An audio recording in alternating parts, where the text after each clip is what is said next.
Hello dear viewers, and welcome to a very belated episode of a Perambulate with Picard. The first one didn't record properly, so let's hope I have a bit more success with this one. I am, of course, today talking about episode 4 of the series, Absolute Candor. And to be absolutely candid, I was pretty disappointed with this episode.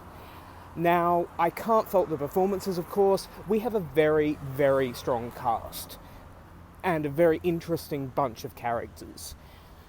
But that's part of the problem with this one. It doesn't really do a lot with the characters. So, after 3 weeks of build-up, which I know some people have criticised, but I've quite enjoyed, I just felt that this episode was even more build-up without even advancing the plot as much as the first 3 episodes did. So Picard takes a detour on his new ship, the La Serena, or I should say Captain Rios's ship. Picard has just sort of chartered it, and he wants to go to the planet Vashti. And there's a weird kind of bit where this ship, the La Serena, has a holodeck, and on that holodeck, Picard recreates his study at the vineyard in France. Now, I kind of felt these first 3 episodes that we've already had were building the idea of Picard is stepping out of the comfort zone, the cocoon he's created for himself. So for me, at least visually, going back to his study, it kind of says that he's not really ready.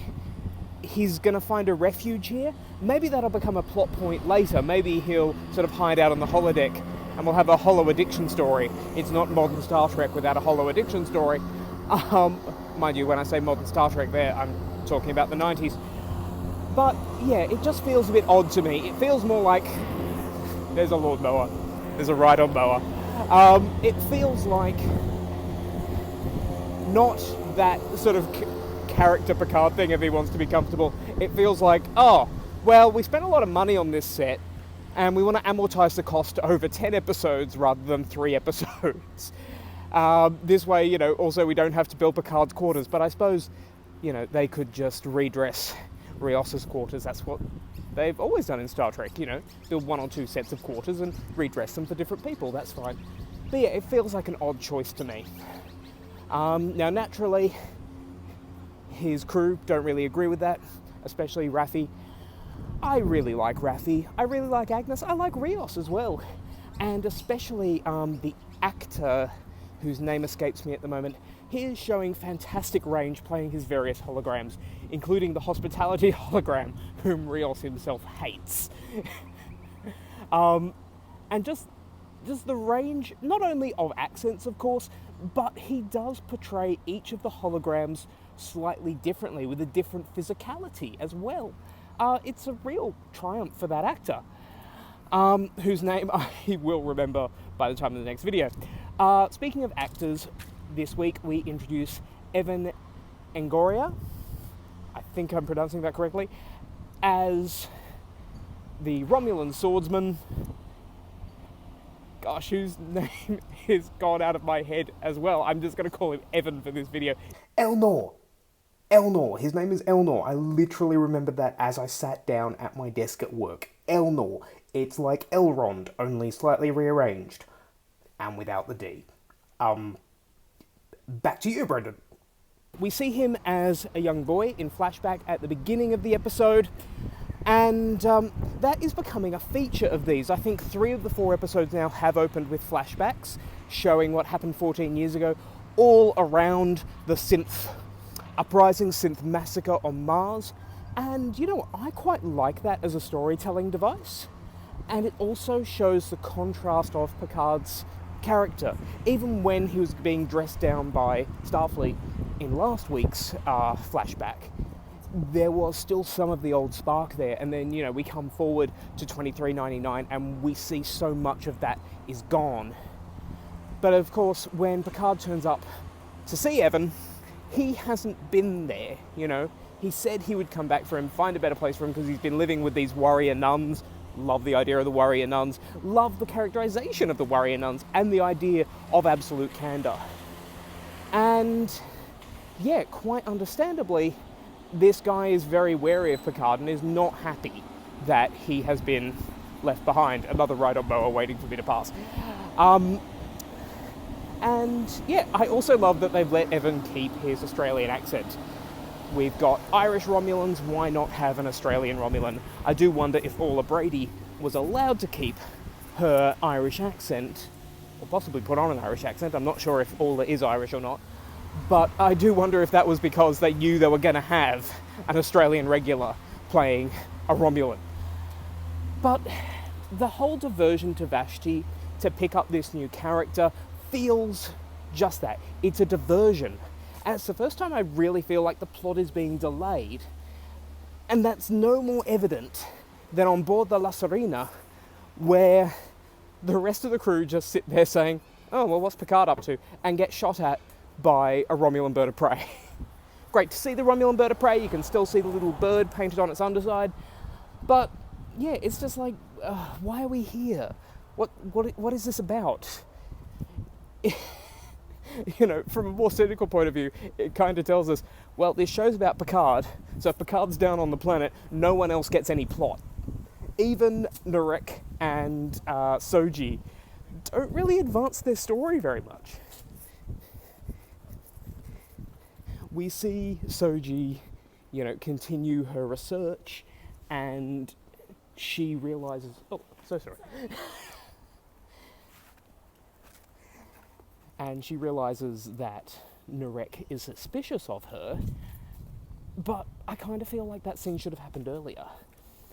This perhaps is a bit of a problem with getting these two characters together in episode 2. It kind of would have been good to have the mistrust there to begin with, because Soji is presumably programmed, given that she is a synth, to perhaps realise when something isn't quite right about a person, but she's trusted Narek straight away. But with the pressure Narek is now feeling, he's kind of letting slip his agenda. I just feel like it would have been better the other way around. And at least that way, if, you know, we delayed the relationship to start, the romantic relationship to starting at this point, the plot would have advanced somewhat. As it is, I just don't feel the plot advances in this story. We get a new character, but that is really about it. And I really don't understand... Big truck.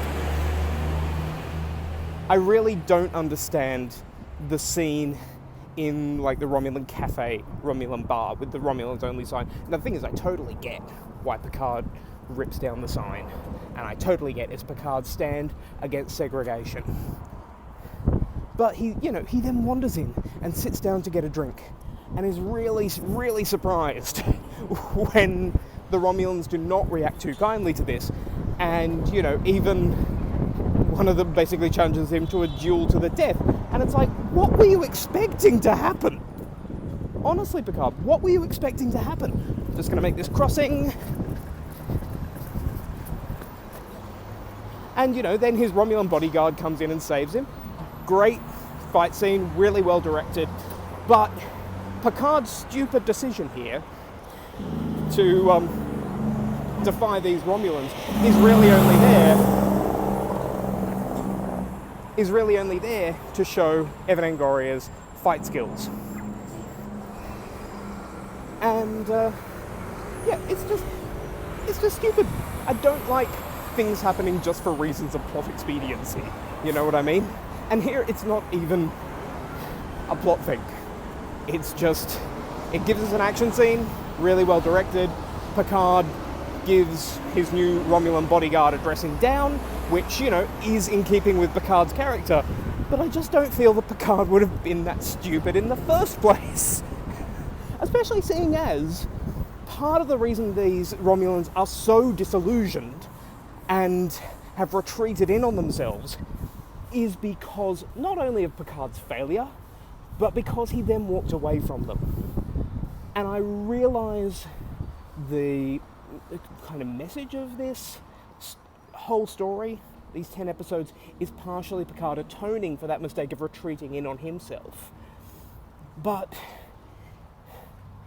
as was said about him a couple of weeks ago by Admiral Clancy, the arrogance, I'm not going to swear, but the arrogance of the man to wander into this Romulan cafe and not expect some trouble is astonishing, and I think out of character.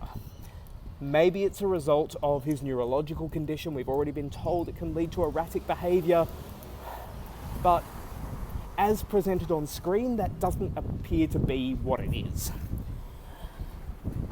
Look, we do get that final moment, major spoiler warning, when the other ship saves La Serena from the Romulan bird of prey, and they beam the pilot aboard, and it is 7 of 9.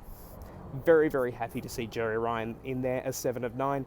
In the lead up to this series, we at home watched Voyager, because that is my fiance's favourite Trek, that and Next Gen, and to be honest, I enjoyed it a lot more than I did as a teenager, and particularly appreciated Jeri Ryan's performance, so I'm really glad to see her back. But yeah, this is like 45, 50 minutes of television that exists to introduce two characters and doesn't provide much else in advancing the overall plot. Narissa/Rizzo gives Narek the same threats. Narek promises Soji information, but she doesn't really find out much new. Picard picks up a new character, but the other three characters are literally just sitting on the bridge of the La Serena discussing what Picard might be doing. But that's enough about what I think. What do you think? Let me know down there in the comments. The next episode of A Perambulate with Picard will be up earlier than this one. I'll also be back this week with my predictions for the Doctor Who finale, the first part of which is on next week, and of course I'll be back to discuss, spoiler warning for Doctor Who now, Ascension of the Cybermen on Monday. So do come back for all that. But as always, thank you so much for watching.